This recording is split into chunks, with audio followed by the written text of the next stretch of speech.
Hello guys, అందరు ఎట్లున్నారు? బాగున్నారని అనుకుంటున్నా. సో ఇవాళ అయితే మనం టీమ్ ఇండియా శ్రీలంక టూర్ గురించి వచ్చిన అప్డేట్స్ అయితే చూద్దాం గైస్. సో చాలా పెద్ద పెద్ద అప్డేట్స్ అయితే వస్తున్నాయి. అందులో ఫస్ట్ అప్డేట్ వచ్చేసి మన సూర్యకుమార్ యాదవ్ని అయితే కొత్త T20 క్యాప్టెన్గా నియమించనున్నారంట గైస్. సో ఇదైతే ఇంకా అఫీషియల్ అయితే కాలేదు. కాకపోతే క్రిక్ బఫ్ లేదా పెద్ద పెద్ద ఫోర్సెస్ ఏం రిపోర్ట్ చేస్తున్నాయంటే సూర్యకుమార్ యాదవే next India T20 captain till 2026 T20 world cup అంట.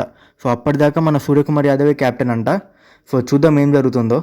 సో నాకు తెలిసేది ఇది చేస్తే సూర్యకుమార్ యాదవ్ ఎక్స్పీరియన్స్ గురించి మాట్లాడుకుంటే పాస్ట్లో మన ఆస్ట్రేలియాతోనే జరిగిన సిరీస్లో అయితే ఇండియాని లీడ్ చేశాడు. సో అక్కడ సిరీస్ విన్నే జరిగింది మనకు. సో చూద్దాం. బీసీసీఐ ఇంకా అఫీషియల్గా అయితే అనౌన్స్మెంట్ ఇవ్వలేదు. సో అఫీషియల్గా అనౌన్స్ ఇచ్చినాక చూడాలి ఏం జరుగుతుందో. గైస్, మనకి యాఫ్ T20 కంప్లీట్ అయిపోగానే సేమ్ శ్రీలంకతోని మనకి మళ్ళీ ఓడిఐ సిరీస్ కూడా స్టార్ట్ అవుతుంది. సో దానికి మనకు గౌతమ్ గంభీర్ అయితే కొన్ని కండిషన్స్ అయితే పెట్టాడంట బీసీసీఐకి. అదేంటిదంటే ఇండియాకి ఫుల్ స్ట్రెంత్ స్క్వాడ్ కావాలని అయితే ఒక అప్రూవల్ అయితే అంటే ఒక రిక్వెస్ట్ అయితే పెట్టాడంట. సో దాన్ని కొంతమంది ప్లేయర్స్ అయితే రిజెక్టెడ్ చేశారు. మన హార్దిక్ పాండ్యా అయితే ఓడిఐ సిరీస్కి అన్అవైలబుల్ అంట. సో రీజన్ ఏమి ఇచ్చాడంటే due to some personal reason అని. సో ఆ రీజన్ ఏంటో మనకు తెలీదు. కాకపోతే పర్సనల్ రీజన్ వల్ల హార్దిక్ పాండ్యా అయితే not available as per Cricbuzz and other big sources. And next మన బిగ్ న్యూస్ ఏంటిదంటే Rohit Sharma can make himself available. అంటే తనని తాను అవైలబుల్ చేసే ఛాన్సెస్ అయితే చాలా ఎక్కువ ఉన్నాయంట. ఎందుకంటే అతను team captain. So players main team కావాలని గౌతమ్ గంభీర్ రిక్వెస్ట్ పెట్టాడు, that to in first series.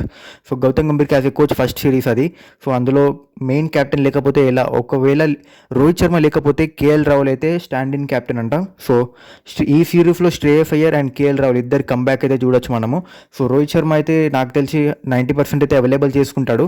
ఒకవేళ వేరే రీజన్ ఉండి చేయలేకపోతే మాత్రం సో కేఎల్ రాహుల్ ఇది స్టాండ్ ఇన్ క్యాప్టెన్. అండ్ దాంతో పాటే మన ఇది విరాట్ కోహ్లీ అండ్ మన జస్ప్రీత్ బుమ్రా అయితే 100% రెస్టెడ్ అంట. సో వాళ్ళిద్దరైతే నో ఛాన్స్, వాళ్ళిద్దరికి రెస్ట్. సో చూద్దాం ఏం జరుగుతుందో. సో గైస్, కొన్ని రోజుల నుంచి అయితే ఈ న్యూస్ అయితే చాలా వైరల్గా అయితే నడుస్తుంది గైస్ సోషల్ మీడియాస్లో. ఇదేంటిదంటే Rishabh Pant traded to CSK. So Chennai super కింగ్స్కి రిషబ్ పంత్ రావడం అనేది ఒక డ్రీమ్ అనేది చెప్పుకోవాలి గైస్. ఎందుకంటే మనం ఎలాంటి ఇఫ్స్ అండ్ బట్స్ లేకుండా ఒక ప్లేన్ అంటే మెథడ్లా చూద్దాం. అంటే ఎలా ఒక నార్మల్ పర్సన్గా చూద్దాం. Rishabh Pant is the future guys. So ఇంత యంగ్ ఏజ్లో ఢిల్లీ అతన్ని వదులుకుంటే అది ఢిల్లీ మ్యాడ్నెస్ అనే చెప్పాలి. వాళ్ళ ఓనర్స్ని వాళ్ళ ఫ్రాంచైజ్ ఓనర్స్ని ఎలా తిడతారంటే అలా తిడతారు.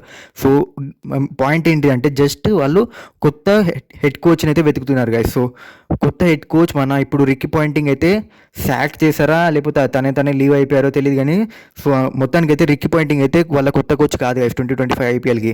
సో కొత్త కోచ్ని అయితే ఎత్తుకుతున్నారు. నాకు తెలిసి అయితే రిషబ్ పంత్ 100% ఢిల్లీలో ఉంటాడు. ఇది ఒకవేళ ఈ చిన్న ఏజ్లో రిషబ్ పంత్ వదులుకుంటే అది పిచ్చి తనమని చెప్పుకోవాలి, ఇంకేం అనలేము మనము. సో నాకు తెలిసి వస్తే మాత్రం as a CSK fan I'm happy, నాకు ఎలాంటి ప్రాబ్లం లేదు. కాకపోతే రారు. ఏమంటే ఇప్పుడు మనం సిఎస్కే ఫ్యాన్ లెక్క కాదు, normal human being, normal cricket person లెక్క చూస్తే మాత్రం ఇదైతే నాట్ పాసిబుల్ అనేది నా ఒపీనియన్. పాసిబుల్ అయితే as a CSK fan I'm happy. And ఇవాటి న్యూసెస్ ఒక షార్ట్లో చెప్పాలంటే Rohit can make himself available. చెప్పాను కదా, రోహిత్ శర్మ తనని తాను అవైలబుల్ చేసుకునే ఛాన్సెస్ ఉన్నాయి. And Virat Kohli, Bumrah won't be there rested. KL Rahul and Shreyas Iyer set to return. వాళ్ళైతే కంబ్యాక్ చేయడానికి అయితే ఛాన్సెస్ ఉన్నాయి. And Pandya might miss the ODI series. చెప్పాను కదా, తను పర్సనల్ రీజన్ అని అయితే ఒక స్టేట్మెంట్ అయితే ఇచ్చాడంట. అండ్ దాంతోపాటు if Rohit makes himself unavailable then KL is set to lead the side. So KL అయితే స్టాండ్ ఇన్ క్యాప్టెన్గా ఉంటాడు. సో ఇదే ఇవాటి అప్డేట్స్ గైస్. సో ఛానల్ అయితే సబ్స్క్రైబ్ చేసుకోండి అండ్ వీడియోని అయితే లైక్ చేయండి. సో నెక్స్ట్ వీడియో వెళ్దాం. అంతవరకు బాయ్.